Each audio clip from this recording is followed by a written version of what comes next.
Good morning, students of class 9. Today, I am going to continue the second chapter of physics, that is laws of motion, force and laws of motion.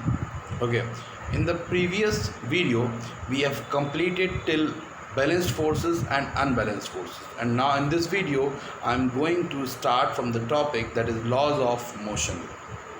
So first of all, you have to know that actually what is laws of motion. First of all, you have to know that what is motion.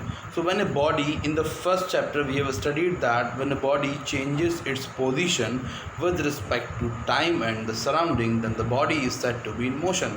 But here are, in the second chapter, there are mainly three laws that was described by the Newtons. So they are known as the Newton's laws of motion. Okay, so in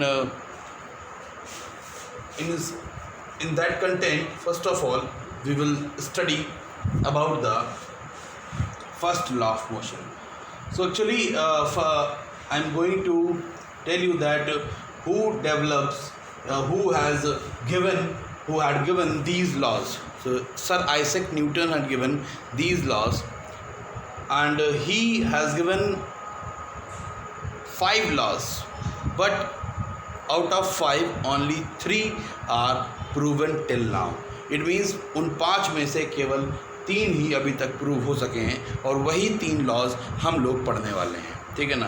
तो उसी में, ठीक है ना, उसी series में सबसे पहले हम देखते हैं first law of motion. So what is first law of motion? Actually first law of motion क्या होता है? तो according to the first law of motion, according to Sir Isaac Newton, if a body is in rest, it wants to be in rest. If a body is in motion, it wants to be in motion, unless it is not compelled by any external force to change its state of rest or of uniform motion. सो मैं दोबारा repeat कर रहा हूँ, ठीक है, फिर मैं उसको समझाऊंगा ताकि आप बोर्ड पर देख सकें क्या लिखा हुआ है. विजिबल होगा आई थिंक आपको. According to Newton's first law of motion, if a body is in rest, it wants to be in rest. Okay, it wants to be in rest. And if a body is in motion, it wants to be in motion, unless it is not compelled by any external force to change its state of rest or of uniform motion. It means, simple सी बात ये है कि अगर कोई object rest में है तो वो रेस्ट में ही रहना चाहेगा, और अगर कोई ऑब्जेक्ट मोशन में है तो वो मोशन में ही रहना चाहेगा. वो अपनी स्टेट को बदलना नहीं चाहता.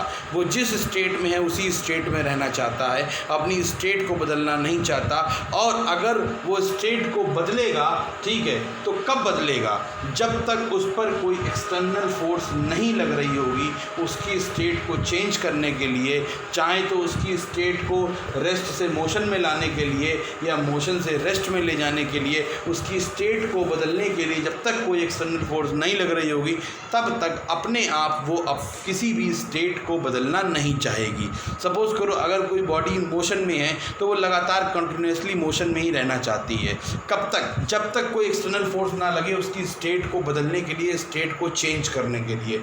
जैसे कि सपोज दैट कि कोई फुटबॉल है और कोई फुटबॉल जो है लगातार रोल ऑन हो रही है. ठीक है ना भाई. फुटबॉल किस में है? आपने किक किया फुटबॉल को, फुटबॉल मोशन में हो गई, तो कायदे में तो फुटबॉल को कंटिन्यूसली मोशन में होना चाहिए था, वो उसको रुकना ही नहीं चाहिए था, क्योंकि वो मोशन में है, और वो मोशन में है तो मोशन में ही रहना चाहेगी, तो वो कंटिन्यूसली मूव करती रहनी चाहिए. लेकिन फुटबॉल रुक क्यों जाती है? क्या रीज़न है उसके पीछे? उसके पीछे एक सिंपल सा रीज़न ये है कि फुटबॉल जो है जब अर्थ पर रोल करती है तो वो अर्थ के ग्राउंड के सरफेस के कांटेक्ट में आती है, जिस वजह से अर्थ के ग्राउंड की इरेगुलरिटीज़ जो हैं वो बॉल पर एक फ्रिक्शन फोर्स लगाती हैं अपोजिट डायरेक्शन में, opposite to the motion of the ball, in the opposite direction of the motion of the ball. So that's why, तो वो अपोजिट फोर्स लगाने की वजह से उस बॉल की स्पीड धीरे धीरे कम होती जा रही है, जिस वजह से एक समय ऐसा आएगा कि बॉल धीमे धीमे जाके रुक जाएगी. तो यहाँ पर आपने देखा कि एक एक्सटर्नल फोर्स लग रहा है उसकी स्टेट को बदलने के लिए. अगर वो एक्सटर्नल फोर्स ना लगता, सपोज दैट फ्रिक्शन फोर्स ना लगता,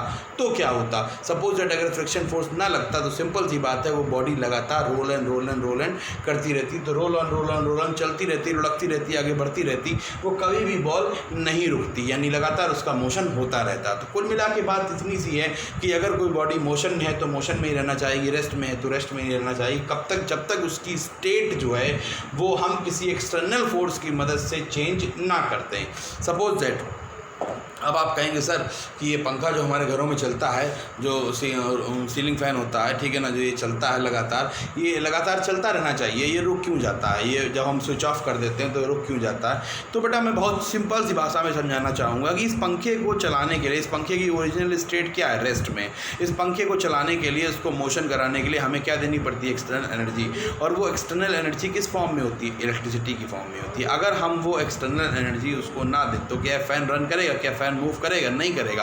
तो कुल मिला के हम क्या कर रहे हैं? हम भी उसकी स्टेट को बदल रहे हैं, और स्टेट को बदलने के साथ ही हम उसको external energy supply, external force apply कर रहे हैं। अगर हम एक्सटर्नल फोर्स अप्लाई नहीं करेंगे तो वो मूव नहीं करेगा, ठीक है। और एक्सटर्नल फोर्स जब तक सप्लाई करते रहेंगे तब तक वो मूव करता रहेगा, लेकिन जैसे ही एक्सटर्नल फोर्स रिमूव कर देंगे वो अपनी इनिशियल स्टेट में आ जाएगा, और रेस्ट में है तो रेस्ट में ही रहना चाहेगा। कब तक? जब तक दोबारा से एक्सटर्नल फोर्स यानी इलेक्ट्रिसिटी स्टार्ट या ऑन नहीं हो जाती, ठीक है। तो आई थिंक इतना आपको क्लियर हुआ होगा। यहाँ पर सिंपल सी बात है कि हर एक ऑब्जेक्ट जो है वो अपनी स्टेट को बदलना नहीं चाहता। ये जो प्रॉपर्टी है ऑब्जेक्ट की, इसे ही कहते हैं इनर्शिया। तो इनर्शिया जो है उसको हिंदी में कहते हैं जड़त्व। जड़त्व कहते हैं, यानी कोई चीज़ जम गई है, जड़ गई है, यानी कि वहाँ पर वो अपनी अवस्था को बदलना नहीं चाहती, अपनी सिचुएशन को, अपनी पोजीशन को चेंज करना नहीं चाहती, अपनी स्टेट को चेंज करना नहीं चाहती। यही कहते हैं, इसे ही कहते हैं इनर्शिया। ये हर एक ऑब्जेक्ट की प्रॉपर्टी होती है, चाहे वो ऑब्जेक्ट कितना भी छोटा क्यों ना हो, चाहे वो ऑब्जेक्ट कितना भी बड़ा क्यों ना हो, लेकिन अगर वो ऑब्जेक्ट है और उसमें मास है तो कुल मिला के जो है वो इनर्शिया की प्रॉपर्टी को शो करेगा। और इनर्शिया की प्रॉपर्टी को मेज़र करने का सबसे अच्छा तरीका होता है मास। जिसमें जितना ज़्यादा मास होगा उसमें इनर्शिया उतनी ज़्यादा होगी, यानी वो अपनी स्टेट को बदलने के लिए उस पर उतनी ज़्यादा फोर्स लगानी पड़ेगी, उसकी स्टेट को चेंज करने के लिए उसमें उतनी ज़्यादा फोर्स लगानी पड़ेगी, फोर्स अप्लाई करनी पड़ेगी।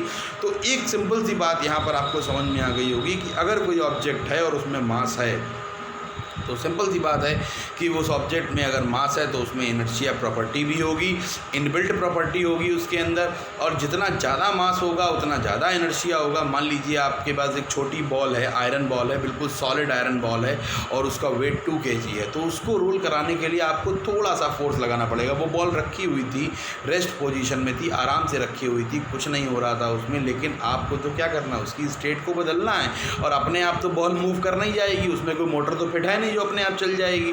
तो हमको क्या करना पड़ेगा? एक्सटर्नली फोर्स अप्लाई करनी पड़ेगी, जिस वजह से बॉल क्या करेगी? रोटेट करेगी। तो 2 kg की बॉल को रोटेट कराने के लिए, उसकी इनर्शिया को बदलने के लिए, उसकी इनर्शिया की प्रॉपर्टी को कम करने के लिए, उसको मोशन में लाने के लिए हमें फोर्स अप्लाई करनी पड़ी, और हमने फोर्स अप्लाई कर दी। लेकिन वहीं पर अगर जो है वो 50 kg की बहुत बड़ी आयरन बॉल रख दें, या 1 क्विंटल की यानी 100 kg की बहुत बड़ी आयरन बॉल रख दें, तो क्या आप उतना ही फोर्स लगाकर उस बॉल को भी मूव करा लोगे?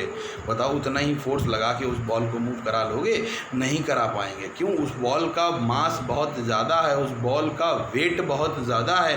तो जिस बॉल में, जिस ऑब्जेक्ट का मास और वेट ज़्यादा होगा, उसकी इनर्शिया को चेंज करने के लिए, उसकी स्टेट को चेंज करने के लिए हमें उतना ही ज़्यादा एक्सटर्नल फोर्स अप्लाई करना पड़ेगा, ठीक है। तो यहीं से हम कह देते हैं कि जो भाई ये जो हमारा न्यूटन्स का फर्स्ट लॉ ऑफ मोशन है, ये इनर्शिया को कहीं ना कहीं बता रहा है। इसीलिए कुछ किताबों में काफ़ी जगह पर Newton's first law of motion को लॉ ऑफ इनर्शिया के नाम से जाना जाता है, क्योंकि लॉ ऑफ इनर्शिया हमको बताता है, आप बोर्ड पर देखिएगा, it is the inherent property, यानी ये इनबिल्ट प्रॉपर्टी है, किसी भी बॉडी की इनहेरेंट प्रॉपर्टी है, इनबिल्ट प्रॉपर्टी है, ठीक है, जिसकी वजह से due to which it resist, वो विरोध करता है, ठीक है, विरोधी हो जाता है any change, it resist any change, किसी भी बदलाव का in its state of rest. वो ना तो इस रेस्ट की स्टेट में अगर कोई बदलाव हो रहा तो उसका विरोध करेगा, और अगर मोशन की स्टेट में कोई बदलाव हो रहा है तो वो उसका विरोध करेगा। तो कुल मिला के अगर कोई बॉडी रुकी हुई है,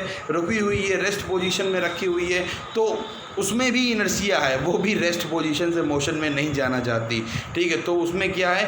इनर्शिया जो है वो स्टेट ऑफ रेस्ट है, इनर्शिया ऑफ रेस्ट है, ठीक है।